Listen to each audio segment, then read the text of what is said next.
To the Cut Network, I'm Elizabeth Shibley. And I'm Denson Cortez. Thank you for joining us.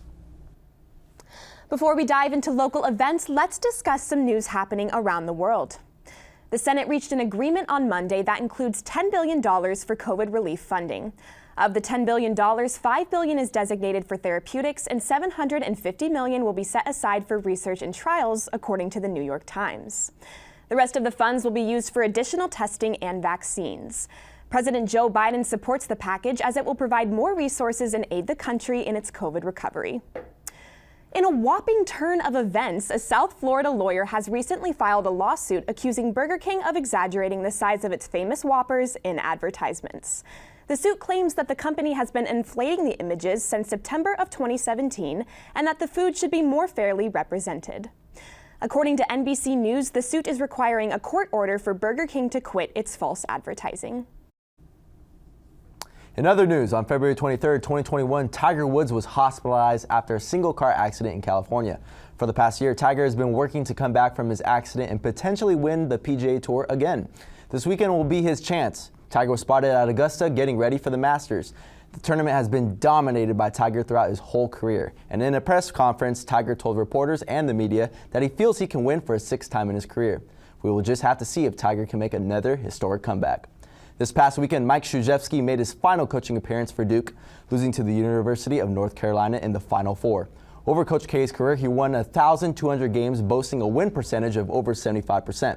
As polarizing as he is, Coach K made his mark on basketball after 47 years as a head coach, 5 national championships, and countless winning seasons. His effect on basketball and his legacy will last for such a long time in the game. It is only right to wish him well on his journey without basketball. Now, I'm not a Duke fan, but to Coach K, congrats on a long and successful career.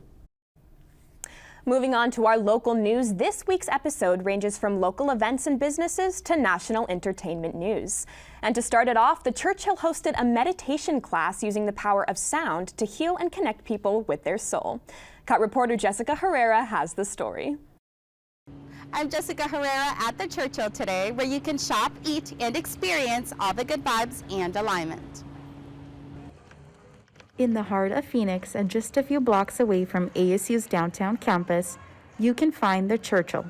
Located on the northeast corner of 1st Street and Garfield, a space filled with unique design and all of the positive energy.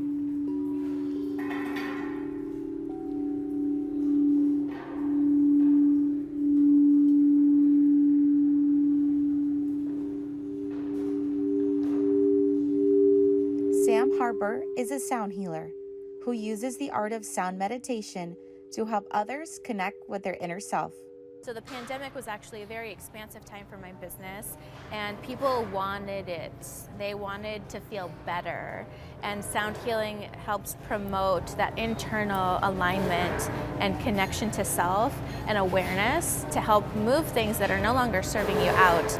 So it was the pandemic, honestly, that really helped explode my business in really beautiful ways, but also the capacity to reach many has always been the goal of helping heal as many people as possible.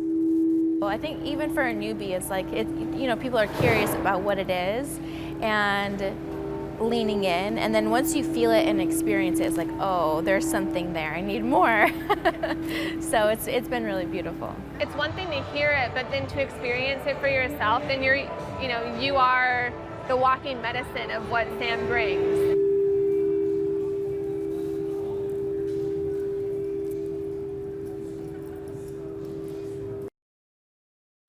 You can catch Sam Harper's Sound Bath meditation classes every 4th Sunday of the month from 9 to 10 a.m. To purchase tickets online, you can visit thechurchillphx.com/events. For The Cut, I'm Jessica Herrera. Sounds like a relaxing experience. Speaking of sound, the Grammys was just this past weekend, and there is lots to talk about, from Best Album to Best New Artist. Cut reporter Shraddha Krishnamurthy has all your latest Grammy coverage. Thank you, Denson and Elizabeth. Recapping the Grammys, I'm Shraddha Krishnamurthy. The Grammys returned to its pre-pandemic state Sunday with a televised ceremony at the MGM Grand in Vegas. Despite the fact that popular musicians Olivia Rodrigo, Billie Eilish, BTS, Lady Gaga, Lil Nas X, and more performed, the Grammys saw only a 1.4% increase in viewership from last year, when it hit an all-time low. As the ceremony attempted to recover from the pandemic, its viewership numbers did not. Of the night, highlights were breakout star Olivia Rodrigo's victory, expected by many. The common consensus had been that Rodrigo would likely sweep all 4 main categories, similar to the way Billie Eilish had in 2020. While that didn't happen, Rodrigo did win Best New Artist, setting the stage for her future music. Another touching moment was Doja Cat and SZA's win for Best Pop Duo and Group Performance. Lady Gaga helped SZA to the stage, who appeared at the ceremony in crutches owing to an ankle injury. Doja Cat arrived at the podium a little later, having been sidetracked in the restroom. The two delivered an emotional address, heightened in the wake of Doja Cat's burgeoning retirement. The triple threat plans to address her standing commitments before stepping away from the spotlight. Like most years, though, this year's winners are not without controversy. Ye, the artist formerly known as Kanye West, took home the Grammys for Best Rap Song and Melodic Rap Performance, despite foregoing the ceremony. Ye was asked not to attend by the Recording Academy in the wake of his erratic activity on social media and a harmfully racially charged post targeted at the ceremony's host, comedian Trevor Noah. Another controversial winner was Louis C.K., who won the award for Best Comedy Album.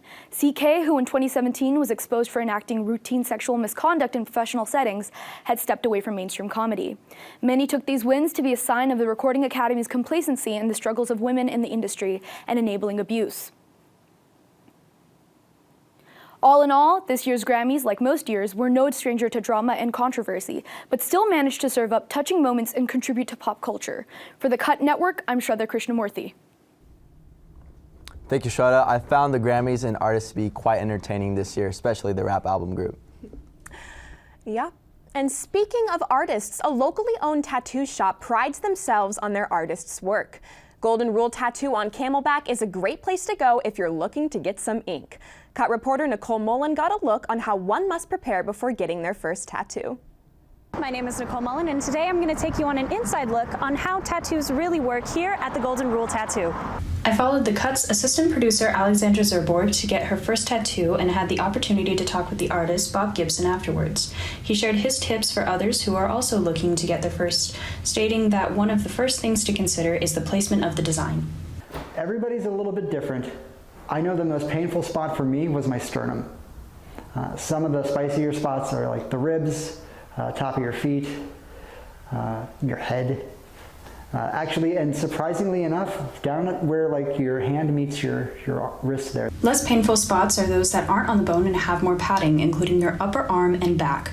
Regardless of placement, it is important to keep a few things in mind prior to your appointment.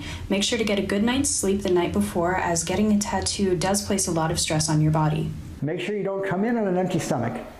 Make sure you don't come in drunk or high. Oddly enough, marijuana makes tattoos feel way worse, so maybe avoid those things. It is also important to note that taking painkillers prior to the appointment is discouraged. Certain kinds such as ibuprofen and aspirin can thin your blood, causing excess bleeding during your session. Luckily, no matter how complex your design, the aftercare is quite simple. It really depends on how we're bandaging up the tattoo. If we're going with a more traditional bandage, you keep the bandage on for about 2 to 3 hours, take it off, wash really well with soap and water, switch to a dye-free, fragrance-free lotion. If you're using what we're using now, which is like a second skin, Tegaderm, breathable bandage, you leave that on for about 2 days. When you take that off, you wash it really well, and then you can go right to using lotion. You want to keep them out of the sun, don't go swimming, don't scratch at it, pick at it. Basically just keep them clean, keep them lightly moisturized, they heal up in about a week to 2 weeks. The Golden Rule Tattoo has multiple locations around the Phoenix area, with some locations available for walk-in sessions. For further information on the Golden Rule Tattoo and its artists, go to www.goldenruletattoo.com. For The Cut, I'm Nicole Mullen. Ouch, that sure looked painful. Well, that's it for this week's episode. You can catch us back here next week, but for our latest coverage, you can visit the Cut Network on YouTube. Don't forget to follow us on our social media at @the_Cut_network for a behind-the-scenes look at our content. Thank you for watching, and have a good night.